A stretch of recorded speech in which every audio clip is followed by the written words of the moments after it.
এখানে কি করছিস বাড়া? দেইনে দে, তোরা দুজনে কি গল্প করছিস রে বাড়া? বল না রে আমাকে।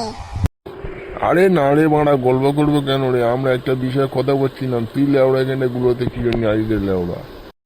আরে তুই কিছু বলিস না ওকে লেওড়া, ও আমার বেস্ট ফ্রেন্ড হয় রে লেওড়া।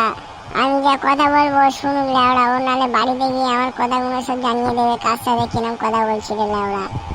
ও তাহলে ঠিক আছে লেওড়া, ও শুনুক আমরা কি বলছি। ঠিক আছে, আয় আয়, তুই আমাদের কাছে আয়। বল রে লেওড়া, এবার কি বলছিলি? বল বল বল, আমার শোনার খুব ইচ্ছা হচ্ছে লেওড়া, এই শীতের সময় ভালো লাগছে খুব। আরে লেওড়া কি আর বলবো, এ নাকি কার মেয়ে টিস করেছে লেওড়া, আমার কি বলছিল একটু আগে, তোর ওই জন্য ডাকলাম রে লেওড়া। আরে লেওড়া, ও যা বলছে সব সত্যি নাকি রে লেওড়া? তুই কাকে আবার কি করলি রে লেওড়া? আরে তুই চিনতে পারছি না, সেই স্কুলে যে মেয়েটাকে আমি ঠিক ভালোবাসতাম, জানি না টিটকিরি মারতাম, সেই টুনি টুনি, ওকে আমি ঠিক করেছিলাম না, এই কথাই বলছিস তুই যেন কারো কাছে বলে নিলে লেওড়া।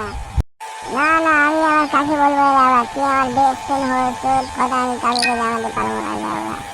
হ্যাঁ তাই যেন হয়, কাউকে জানাই না লেওড়া, নাহলে লোক ভালো ভাবে, নাহলে পরে খারাপ ভাবে রে, কিছু বলি না, ঠিক আছে?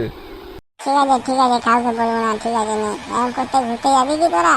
হ্যাঁ চ চ চ লেওড়া, বিচের ধারে ঘুরে আসি, চ চ চ। ঠিক আছে, চ চ চ, সবাই আয় আয় আয়। আরে বাংলা বিচের ধারে গিয়ে কি করবি রে তোরা লেওড়া? স্কুলের সামনে চ, স্কুলের সামনে অনেক মেয়েরা আছে রে লেওড়া, গিয়ে হচ্ছে টিটকারি মারবো, চ চ চ। আরে না রে লেওড়া, দ্বিতীয়বার আর যাবো না, আগের বারে আমার বাবা জানতে পেরে গেছিল লেওড়া, কে বলে দিয়েছিল, আর যাবো না যাবো না। ও ঠিকই বলছে লেওড়া, মেয়েদের টিটকিরি মারা ছাড় লেওড়া, এবার স্কুলে ধারে না গিয়ে বিচের ধারে চ চ চ চ।